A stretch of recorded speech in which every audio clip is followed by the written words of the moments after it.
In this video, I will show you how to remove shorts from YouTube homepage.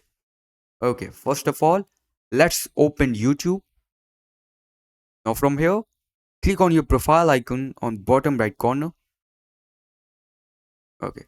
Now click on view all in the history section.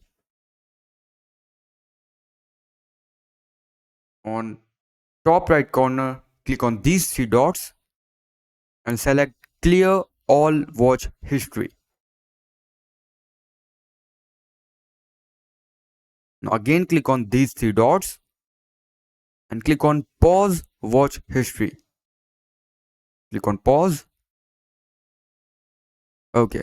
Again go back to home and refresh the page. As you can see.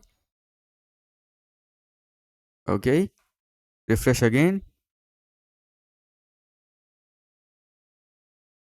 As you can see, now the YouTube Shorts is off on homepage.